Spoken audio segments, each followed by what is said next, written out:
चला welcome everyone, welcome to daily news analysis DNA session मध्ये आपल्या सर्वांचं पुन्हा एकदा स्वागत आहे. 14 नोव्हेंबर 2024 डिस्कस करूया कोणकोणत्या महत्त्वाच्या न्यूज आहेत आणि त्याच्या आधारावरती कोणकोणते क्वेश्चन्स आपल्याला पाहायचेत. एकदा सुरुवातीला मला कन्फर्म करा की माझा आवाज आणि व्हिडिओ या दोन्ही गोष्टी एकदम क्लिअर आहेत. जर सर्व काही क्लिअर असेल तर सेशनला आपण सुरुवात करूया. रोज सकाळी 9 वाजता सोमवार ते शुक्रवार हे लेक्चर न विसरता अटेंड करा आणि जर पॉसिबल असेल तर हे लेक्चर आपल्या सर्व मित्रांसोबत शेअर करा. सर्वांना या लेक्चरला इन्व्हाइट करू शकता. जॉईन झाला असाल तर सुरुवातीलाच लेक्चर लाईक करा आणि आपल्या मित्रांना शेअर करा. चला कन्फर्म करा की आवाज, व्हिडिओ सर्व काही क्लिअर आहे म्हणजे आपण सेशनला सुरुवात करू शकतो. गुड मॉर्निंग सर्वांना. तो सकाळी 9 वाजता तुम्हाला करंट अफेअर्सचं एक महत्त्वाचं लेक्चर या ठिकाणी उपलब्ध होत राहतं. न विसरता हे लेक्चर दिवसभरामध्ये कंप्लीट करा. रोजचं लेक्चर रोज कंप्लीट करा म्हणजे नंतर ते पेंडिंग राहत नाही आणि लोड येत नाही, बरोबर? सो हे लेक्चर दिवसभरामध्ये 25-30 मिनिटाचं लेक्चर असेल. कधी तुम्हाला टाइम मिळेल तुम्ही आता 9 ला करू शकता किंवा रेकॉर्डिंग मध्ये नंतर ते करू शकता. पण त्याच दिवशी ते कंप्लीट कराल म्हणजेच करंट अफेअरचा स्लॉट तुमचा परफेक्टली दिवसभरामध्ये होऊन जाईल. दिवसभरातल्या ज्या काही महत्त्वाच्या न्यूज असतात त्या सर्व तुमच्या रिवाइज होऊन जातील, वाचून कव्हर होतील. जर तुम्हाला या लेक्चरची पीडीएफ हवी असेल तर टेलिग्राम चॅनल सर्वांनी जॉईन करा. DNA by Aniket Jadhav search करा, तुम्हाला टेलिग्राम चॅनल मिळेल, जॉईन करा. व्हॉट्सअपला जॉईन व्हायचं असेल तर नंबर तुम्हाला देतो, या नंबरचा स्क्रीनशॉट घ्या आणि या नंबरवरती व्हॉट्सअपला मला मेसेज करा, सर ग्रुपला ऍड करा, मी ग्रुपला ऍड करून देईल. दुसरा महत्वाचा मुद्दा, जर तुम्ही राज्यसेवा पूर्व परीक्षा 2024 1 डिसेंबरला देत असाल, या बॅच या एक्झामसाठी आपण प्रिलिम बुस्टर नावाची एक बॅच सुरू केलेली होती. प्रिलिम बुस्टर बॅच मध्ये आपण राज्यसेवा पूर्वच्या दृष्टीने सर्व महत्त्वाच्या गोष्टी कव्हर केलेल्या आहेत. या बॅचचे सगळे रेकॉर्डिंग उपलब्ध आहेत. तुम्ही एनरोल करू शकता, ऍडमिशन घेऊ शकता आणि या बॅच मध्ये तुम्ही रिव्हिजन करू शकता. ही बॅच तुम्हाला नवयुग स्टडी फोरम ऍप्लिकेशनला उपलब्ध आहे. ऍप डाउनलोड करा गुगल प्ले स्टोरला जाऊन, तुम्हाला या ठिकाणी जी बॅच आहे ती एनरोल करता येईल. न विसरता ही बॅच तुम्ही एनरोल करू शकता. बऱ्याच विद्यार्थ्यांनी ही बॅच जॉईन केलेली आहे आणि खूप चांगल्या पद्धतीने राज्यसेवा प्रिलिमची रिव्हिजन त्यांची सुरू आहे. सो तुम्ही जॉईन करू शकता आणि जे काही महत्त्वाचे विषय तुम्हाला वाटतात की मला इकॉनॉमीची रिव्हिजन करायची आहे, सायन्सची करायची आहे, पॉलिटी, जिओग्राफी, एन्शियंट हिस्ट्री, तुम्ही तो विषय रिवाइज करू शकता. तुमच्या सोयीनुसार तुम्ही ते लेक्चर पाहू शकता. बाकी सुरुवात करूया आपण. सुरुवातीला ऍट अ ग्लान्स मध्ये पाहूया कोणकोणत्या न्यूज आपल्याला कव्हर करायच्यात. सुरुवातीला आपण डिस्कस करूया एआयच्या वापरामध्ये भारत जगात अव्वल स्थानी. एक रिपोर्ट आहे, त्या रिपोर्टमध्ये एक एआयचा वापर जो आहे, आर्टिफिशियल इंटेलिजन्सचा वापर जो आहे, तो ग्लोबल ऍव्हरेज पेक्षा भारतात जास्त आहे. मग ग्लोबली जर 26% प्रमाण असेल तर भारतामध्ये 30% आहे. तो रिपोर्ट डिस्कस करूया.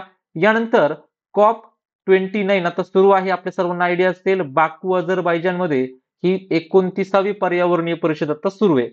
ही COP29 मध्ये पॅरिस करार मंजूर झालाय, तर सविस्तर डिस्कस करूया संपूर्ण न्यूज बद्दल.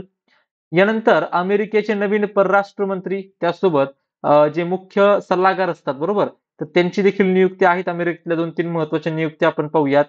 नंतर डीएमआरसी जी आहे म्हणजे दिल्लीची जी मेट्रो आहे, इथं काही नवीन इनिशिएटिव्ह आहेत, त्याबद्दल आपण बोलूयात. मा मदर नावाचं पुस्तक आहे. हे पुस्तक कोणी लिहिलं आणि या पुस्तकाचं अनावरण कुणी केलं, हे 2 महत्वाचे मुद्दे आहेत. पुस्तकाचे लेखक पाहायचे आपल्याला आणि या पुस्तकाचं उद्घाटन कोणत्या मंत्र्यांच्या हस्ते झालं, त्या मंत्र्यांचं नाव आपल्याला पाहायचं आहे. त्याच्यावर एक प्रश्न देखील शेवटी आपण विचारलाय. एक अतिशय महत्वाची न्यूज आहे. या न्यूजवरती प्रश्न भविष्यात येऊ शकतो. ऑस्ट्रेलियाने पहिले गुलामगिरी विरुद्ध आयुक्त नियुक्त केलेले आहेत. म्हणजे अँटी स्लेव्हरी कमिशनर नेमलेला आहे पहिल्यांदाच ऑस्ट्रेलियाने. तर डिस्कस करूया त्यांचं नाव काय आहे आणि हा देश तुम्हाला विचारला जाऊ शकतो, खालीलपैकी कोणत्या देशानं गुलामगिरी विरुद्ध जो आयुक्त आहे तो नेमलेला आहे. उत्तर असेल ऑस्ट्रेलिया. ही फॅक्ट खूप महत्वाची आहे, आपण डिस्कस करूया. यानंतर हैती नावाचा एक देश आहे, त्याचे न्यू प्राईम मिनिस्टर, त्यांचं नाव पाहूयात. यानंतर LRLACM म्हणजे long range and long attack cruise मिसाईलचं उद्घाटन किंवा याची टेस्ट म्हणूया आपण, ही टेस्ट डीआरडीओने केलेली आहे. कोणत्या ठिकाणी डीआरडीओने ही टेस्ट केली ते लोकेशन पाहू आणि संस्था तर महत्वाची राहते की डीआरडीओने ही टेस्ट केली. 2024 रेकॉर्ड ब्रेकिंग हीटचं वर्ष तुम्हाला पाहायला मिळते. यानंतर वर्ल्ड डायबिटीज दिवस कधी असतो. नंतर रशियाची जी पॅन्सर सिस्टीम आहे त्याबद्दल बोलूया. NEHDC ने अनाऊन्स केले माराकोचा त्यांना नवीन मॅनेजिंग डायरेक्टर, म्हणजे नॉर्थ ईस्ट रिजन जो आहे त्याची तुम्हाला एक आपली जी मिनिस्ट्री आहे त्याच्या संदर्भात एक अपॉइंटमेंट पाहायला मिळते. आणि शेवटी 5 प्रॅक्टिस क्वेश्चन्स आहेत, ते क्वेश्चन सोडवल्याशिवाय कोणी जायचं नाही. याच्या व्यतिरिक्त अजून काही न्यूज आपल्याला डिस्कस करायच्यात. जसं की अमेरिकेमध्ये एक नवीन डिपार्टमेंट बनलेलं आहे. ओके. तर त्या डिपार्टमेंट बद्दल बोलूया. इलॉन मस्क आणि विवेक रामास्वामी यांची नियुक्ती त्यावरती झाली. अजून बऱ्याच न्यूज आहेत ज्या ॲट अ ग्लान्समध्ये कव्हर नाहीयेत. सर्व न्यूज आपण डिस्कस करूया. सुरुवात करूया आपण आपल्या पहिल्या न्यूजला एआयच्या वापराबद्दल. आर्टिफिशियल इंटेलिजन्सचा वापर तुम्ही सर्वांनी अलीकडच्या काळामध्ये केला असेल किंवा पाहिला असेल सोशल मीडियाच्या माध्यमातून.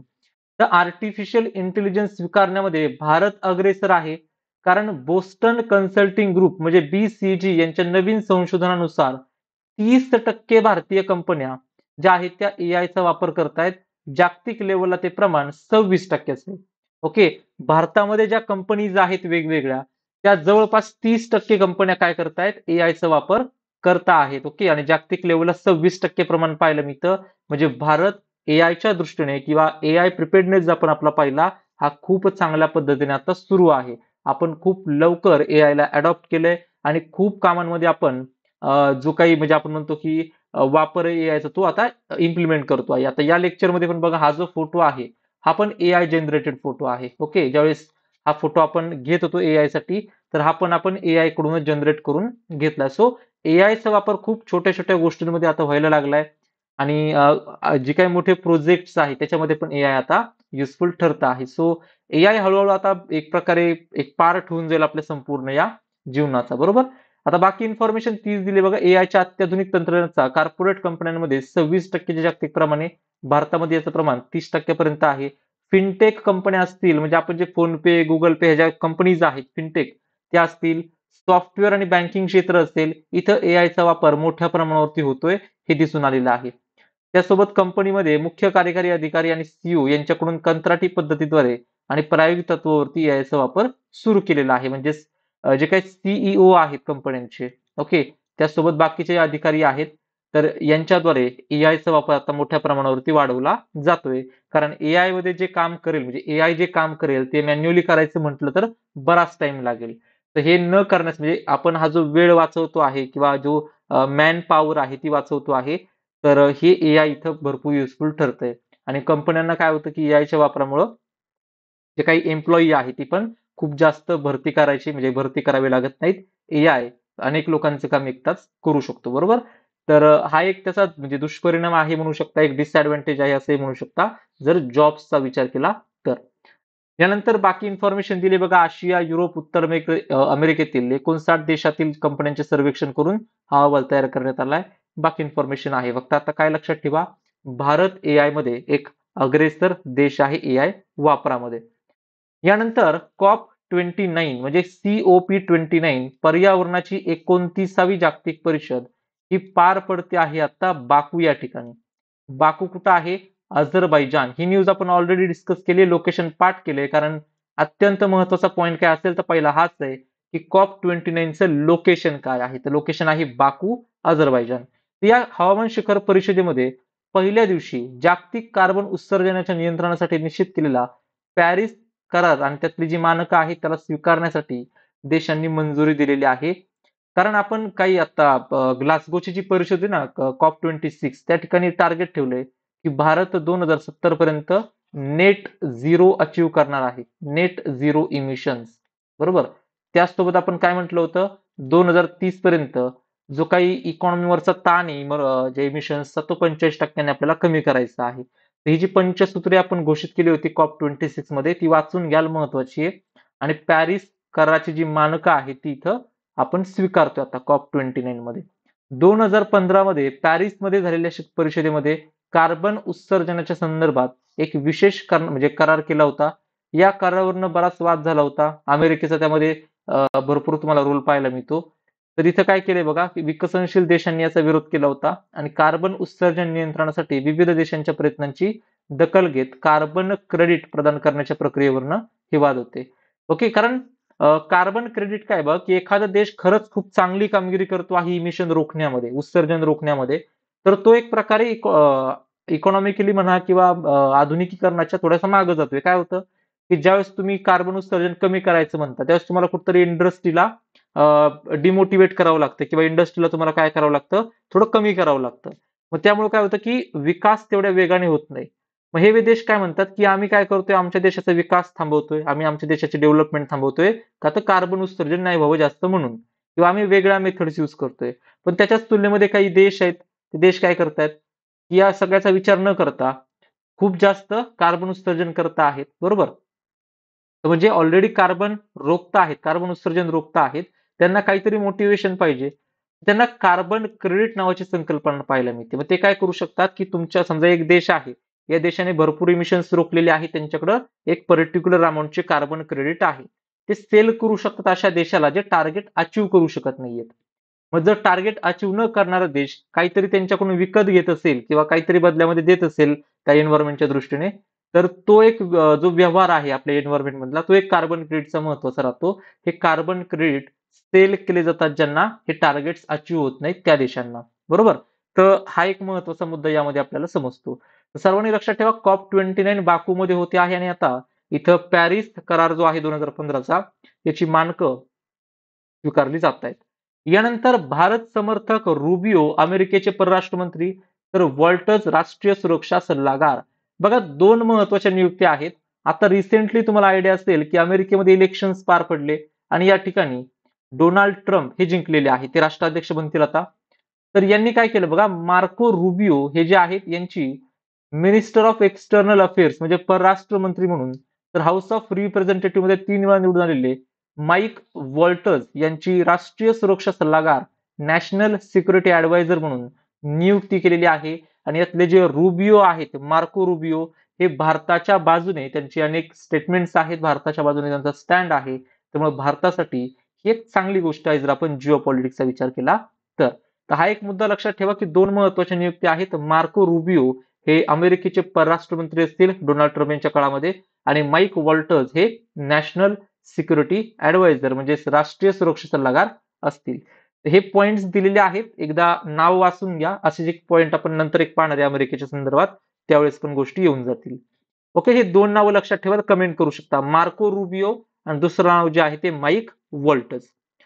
पुढची न्यूज आहे, डीएमआरसीने 12 मेट्रो स्थानकांवरती बाईक टॅक्सी सुरू केलेली आहे. तुम्हाला आयडिया असेल की मेट्रो स्टेशन पासून दुसरीकडे कुठे जायचं असेल तर अजून कनेक्टिव्हिटी आपल्याला डेव्हलप करावी लागेल.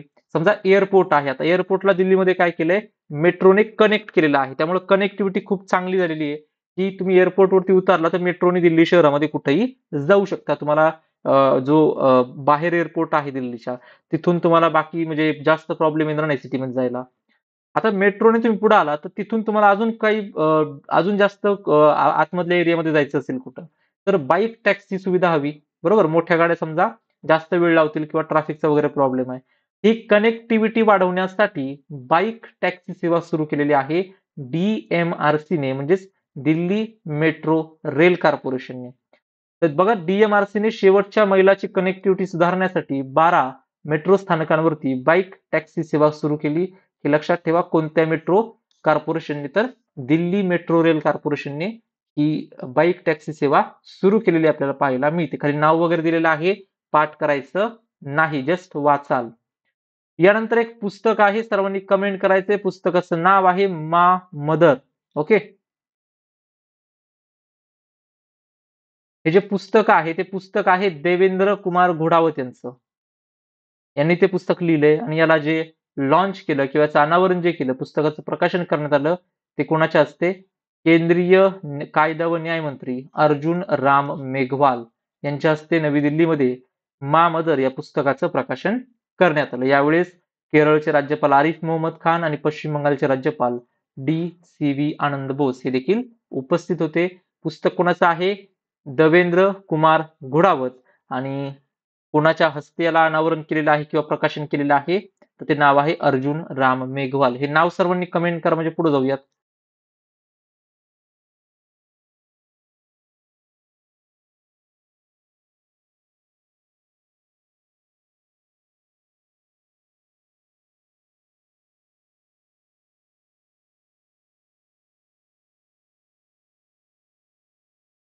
चला पुढे जाऊया, आपण नेक्स्ट पॉइंट डिस्कस करूया.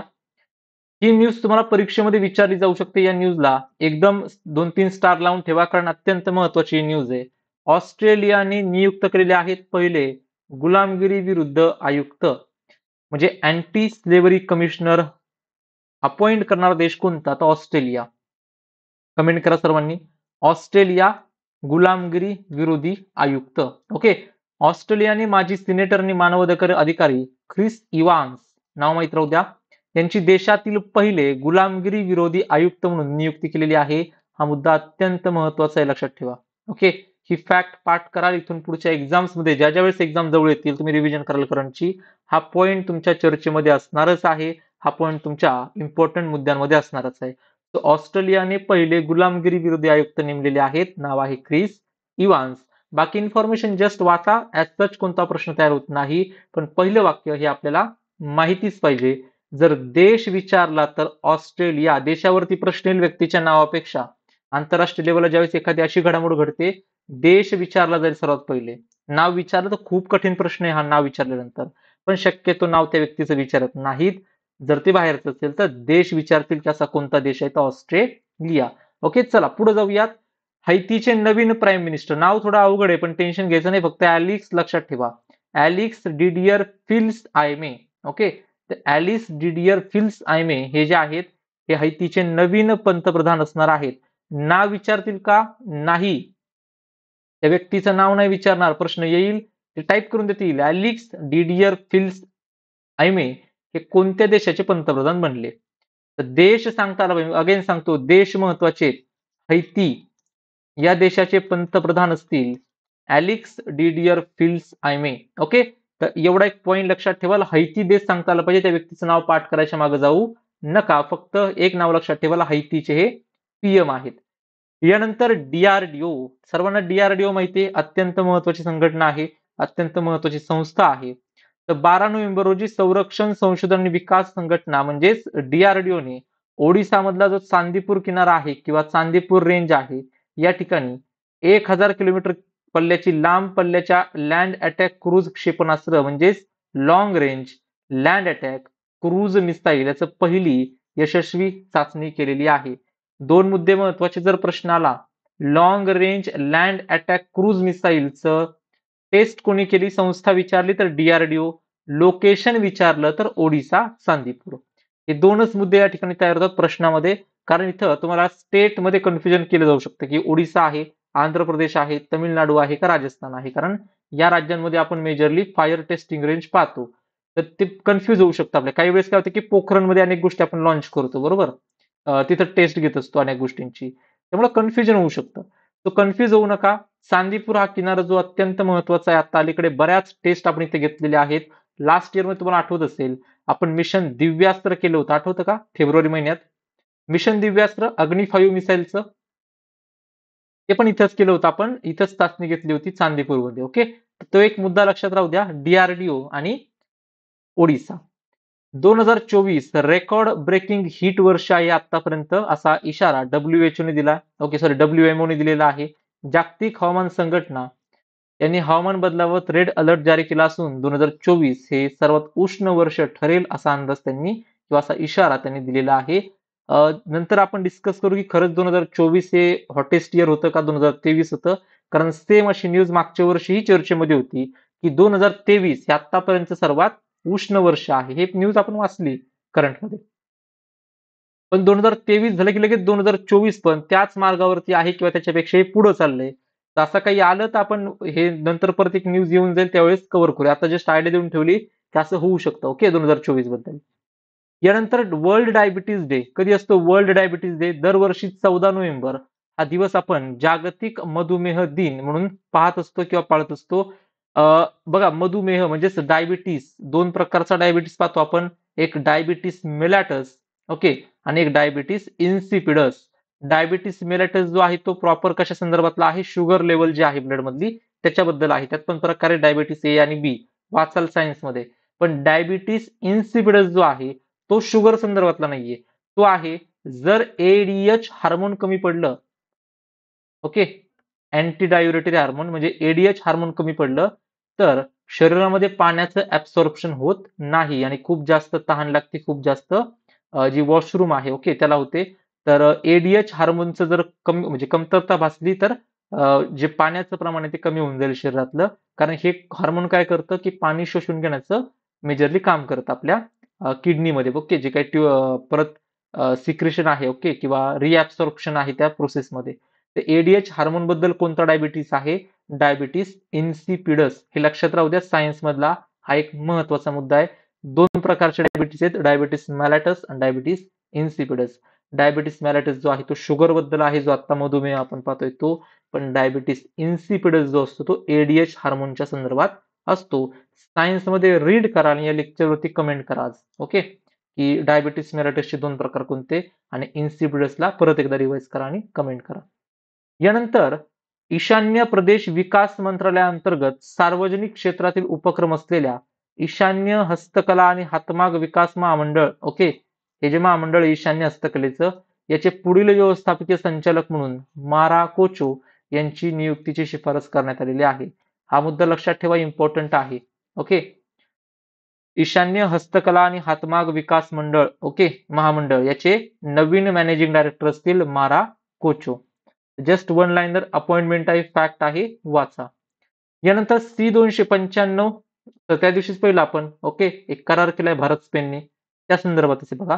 मध्य हवाई कमांडचे air officer commanding in chief air marshal Ashutosh Dikshit यांनी 11 नोव्हेंबर 2024 रोजी आग्रा, लोकेशन महत्वाचे, आग्रा एअरफोर्स स्टेशन होते, C-295 फुल मोशन सिम्युलेटर या सुविधेचं उद्घाटन केलेलं आहे. जर प्रश्नाला C-295 फुल मोशन सिम्युलेटरचं उद्घाटन खालीलपैकी कुठं करण्यात आलं, तर आग्रा सांगता आलं पाहिजे. सेम अशीच एक C-295 ची एक न्यूज आपण टाटा कॉम्प्लेक्सची पाहिली होती, आठवा गुजरात मधली. कमेंट करा बरं, कुठं लोकेशन काय होतं गुजरात मधलं. एक 4-5 दिवस अगोदरची न्यूज आहे बरं का, थोडा आठवा. आता जर तुम्हाला प्रश्न आला C-295 फुल मोशन सिम्युलेटर, तर उत्तर असेल आग्रा एअरफोर्स स्टेशन. यानंतर पंकज अडवाणी माहिती आहेत का सर्वांना? ते पुरस्कार सर दरवर्षी जिंकतात. आम्ही दरवर्षी करंट अफेअर मध्ये यांचं नाव पाहतो. तो पुरस्कार असतो वर्ल्ड बिलार्ड्स चॅम्पियनशिप. ओके, तर भारताचे दिग्गज क्विस्ट पंकज अडवाणी यांनी 28वे विश्व विजेतेपद पटकावत पुन्हा एकदा या खेळातील आपलं प्रभुत्व सिद्ध केलं आणि 9 नोव्हेंबरला इथं त्यांनी विजय मिळवलेला आहे. हा मुद्दा लक्षात राहू द्या. नाव महत्वाचं आहे, पंकज अडवाणी हे नाव तुम्हाला काही नवीन नाही, हे नाव दरवर्षी पाहतो आपण. ज्या ज्या बिलियार्डच्या स्पर्धा होतात त्या त्या ठिकाणी तुम्हाला पंकज अडवाणी हे नाव येतच, ओके, दरवर्षी. तो नाव नवीन नाहीये, फक्त वाचाल आणि लक्षात ठेवाल की असं 28वे विश्वविजेतेपद यांनी जिंकलेलं आहे. एक महत्वाचं डिपार्टमेंट बनवले अमेरिकेने. डोनाल्ड ट्रम्प ज्यावेळेस कॅम्पेनिंग करत होते त्यावेळेस इलॉन मस्क त्यांच्यासोबत होते आणि त्यांनी एक आयडिया दिली होती की गव्हर्नमेंटमध्ये जे काही सरकारी अधिकारी आहेत त्यांना आपण कमी करूयात आणि त्यांचं ती जी लोक आहेत त्यांना आपण प्रायव्हेट सेक्टरमध्ये त्यांची जी इफिशियन्सी आहे, त्यांचे जे स्किल्स आहेत ते वापरून घेऊयात. यासाठी डिपार्टमेंट ऑफ गव्हर्नमेंट इफिशियन्सी बनवलं यांनी. ओके, तर अमेरिकेचे नवनिर्वाचित राष्ट्राध्यक्ष डोनाल्ड ट्रम्प यांनी मंगळवारी इलॉन मस्क आणि विवेक रामास्वामी या दोन व्यक्तींचं नाव लक्षात ठेवा. नव्याने स्थापन करण्यात आलेल्या सरकारी कार्यक्षमता विभाग म्हणजेच कोणता, डिपार्टमेंट ऑफ गव्हर्नमेंट इफिशियन्सी, याचं ते नेतृत्व करतील हे दोन व्यक्ती, इलॉन मस्क आणि विवेक रामास्वामी. दोन्ही अतिशय महत्वाचे व्यक्ती आहेत डोनाल्ड ट्रम्प यांच्या जवळचे. यांनी नवीन डिपार्टमेंटचे प्रमुख किंवा नवीन डिपार्टमेंटचा संपूर्ण कारभार या दोन व्यक्तींच्या हाती दिलाय. प्रश्न येऊ शकतो, okay, department of government efficiency, Elon Musk आणि विवेक रामास्वामी हे दोन नाव लक्षात ठेवाल. यानंतर आता 11 नोव्हेंबरला आपण सेलिब्रेट केला नॅशनल एज्युकेशन डे म्हणजे राष्ट्रीय शिक्षण दिवस. आणि राष्ट्रीय शिक्षण दिवस आपण कोणाच्या जयंतीनिमित्त पाळतो, तर लक्षात ठेवा, राष्ट्रीय शिक्षण दिवस आपण भारताचे पहिले शिक्षण मंत्री मौलाना अबुल कलाम आझाद यांच्या जयंतीनिमित्त दरवर्षी साजरा करतो 2008 पासून. हा मुद्दा माहिती राहू द्या. तर काही वेळेस काय होतं की आपण कन्फ्युज होतो, की प्रश्न येऊ शकतो की राष्ट्रीय शिक्षण दिन कोणाच्या जयंतीनिमित्त सेलिब्रेट केला जातो. ऑप्शन मध्ये असतात सर्वपल्ली राधाकृष्णन, आपण होतो कन्फ्युज. डॉक्टर सर्वपल्ली राधाकृष्णन यांचा जो जन्मदिवस आहे तो राष्ट्रीय शिक्षक दिन आहे, नॅशनल टीचर्स डे. इथं काय आहे, राष्ट्रीय शिक्षण दिन म्हणजेच नॅशनल एज्युकेशन डे. या दोघांमधला फरक क्लिअर राहू द्या. ओके, तर हे सगळे पॉइंट्स होते. आता क्वेश्चन सॉल्व्ह करायचे आपल्याला 5. जर सेशनला लाईक करायचं कोणी बाकी असेल तर लाईक करा. न विसरता टेलिग्राम चॅनल जॉईन करा, DNA by Aniket Jadhav search करा किंवा लिंक तुम्हाला डिस्क्रिप्शन मध्ये आहे, त्यासोबत कमेंट बॉक्स मध्ये आली असेल, त्याच्यावर क्लिक करा आणि टेलिग्राम चॅनल आजच जॉईन करा. आपलं हे लेक्चर, आपला हा चॅनल तुम्ही सबस्क्राईब करा. न विसरता चॅनलला बरेच जण सबस्क्राईब करायचे राहून जातात. एकदा चेक करा, सबस्क्राईब करू शकता आणि आपल्या सर्व मित्रांसोबत हे लेक्चर शेअर कराल. जर तुमचे कोणी मित्र असतील जे अभ्यास करतायत किंवा तयारी करतायत एमपीएससीची, तर करंट अफेअर्सचा हा स्लॉट त्यांनाही सांगा की तुम्ही दिवसभरामध्ये 25-30 मिनिटांमध्ये कव्हर करू शकता. पहिला प्रश्न, केंद्रीय मंत्री खालीलपैकी कोण यांच्या हस्ते नवी दिल्ली या ठिकाणी मा मदर या पुस्तकाचं प्रकाशन करण्यात आलं? अर्जुन राम मेघवाल, निर्मला सीतारामन, धर्मेंद्र प्रधान की नितीन गडकरी? चला कमेंट करा सर्वांनी, बघूया काय उत्तर देत आहे.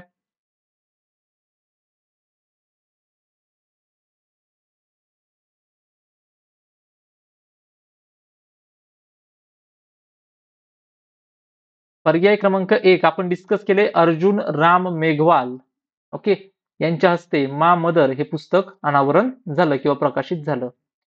खालीलपैकी कोणत्या देशाचे माजी सिनेटर व मानवाधिकार अधिकारी ख्रिस इव्हान्स यांची त्या देशातील पहिले गुलामगिरी विरुद्ध आयुक्त म्हणजे फर्स्ट अँटी स्लेव्हरी कमिशनर? देश ओळखायचा आहे. कमेंट करताय प्रत्येक जण, जेवढे लेक्चर मध्ये आहेत ट्राय करा. अमेरिका, फ्रान्स, ऑस्ट्रेलिया की न्यूझीलंड?